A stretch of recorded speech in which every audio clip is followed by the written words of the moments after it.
नमस्कार, भारतीय रेसिपी या यूट्यूब चॅनलमध्ये तुमचे सर्वांचे खूप खूप स्वागत आहे। आज आपण बनवणार आहोत लिंबूचं आंबट गोड असं लोणचं।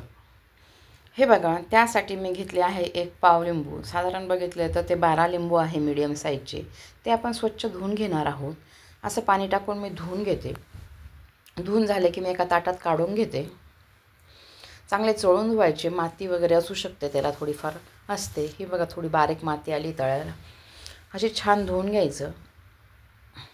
मग याला छान कॉटनच्या कपड्याने पुसून घ्यायचं। मी असे कागदी लिंबू घेतले आहे। पातळ सालीचे लिंबू घ्यायचे आणि पिकलेले घ्यायचे शक्यतो। हे बघा, एकदम रसरशीत असे छान लिंबू आहे। आता आपण हे कोरडे करून घेतले आहे। आता आपण याला कापून घ्यायचं आणि यातलं बी काढायचं। आपण क्रश करून लोणचं बनवणार आहे। त्यासाठी हे बघा, अशी मी तुकडे करून घेते। एका लिंबूचे 4 तुकडे करायचे आणि सगळ्या बिया त्यातल्या काढून घ्यायच्या। हे बघा, असे 4 तुकडे करून घ्यायचे। आमच्याकडे अशी एक प्रथा किंवा एक समज आहे की लिंबू शक्यतो आडवं कापावं, म्हणून उभं लिंबू मी चिरत नाही। सगळे लिंबू मी आडवेच चिरणार आहे। हे बघा, लगेच त्या सुरीनेच मी बिया काढून घेते। 4 फोडी केल्यानंतर सगळ्या बिया दिसतात। हे बघा, अशा बिया काढून घ्यायच्या।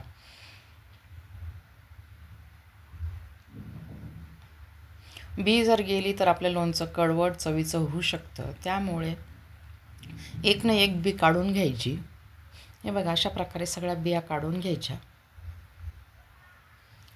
हे बघा, सगळ्या बिया काढून घेतल्या आहे। सगळे लिंबू चिरून घेतले आहे। आता आपण हे लिंबू जे चिरून घेतले आहे ते आता मिक्सरमधून फिरवून घेणार आहोत। क्रश करून घेणार आहोत, म्हणजे बारीक करून घेणार आहोत। खूपही बारीक करायचे नाही।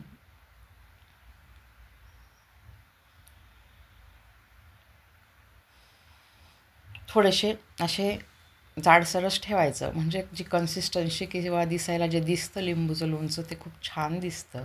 हे बघा, असं मी पातेल्यात काढून घेतलं। ह्याच पातेल्यात मी ते शिजवणार आहे। हे बघा, याप्रमाणे मी उरलेलं पण मी बारीक करून घेतलं। हे बघा, थोडंसं जाडसरच ठेवलं आहे,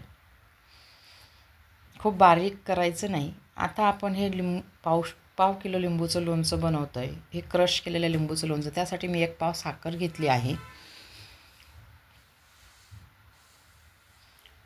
मिरची घेतली आहे 2 चमचे। ह्या चमच्याने मी 2 चमचे आणि 1 चमचा त्याच चमच्याने मी मीठ घेतलं आहे। हे बघा, आपली टेस्ट बॅलन्स करण्यासाठी आपल्याला थोडंसं तिखट जास्त टाकावं लागणार, नाही तर लोणचं फारच आंबट लागणार। हे बघा, आता आपण गॅसवर कुकिंग प्रोसेस चालू करू। मी तर गॅस चालू केला आहे। आता त्यात ही जी साखर घेतली आहे 1 पाव, ती पूर्ण घालून घेणार आहे। याला हलवून घ्यायचं छान। हळूहळू साखरेचं पाणी होईल।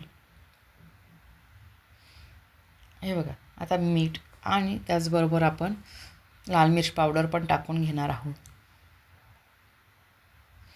आता हे छान हलवून आपल्याला साधारण 20 मिनटं लागतात हे पूर्ण शिजवायला। हे बघा, असं पाणी झालं आहे साखरेचं। हे बघा, असं मी मधून 2-2 मिनटांनी छान हलवून घेते। हे बघा, जवळपास अर्ध लोणचं शिजत आलं आहे। लोणच्याच्या सालीचा जो रंग आहे तो बदलला किंवा कन्सिस्टन्सी बदलली की समजायचं आपलं लोणचं शिजलं। हे बघा, या प्रकारे आपलं लोणचं जवळपास शिजलं आहे।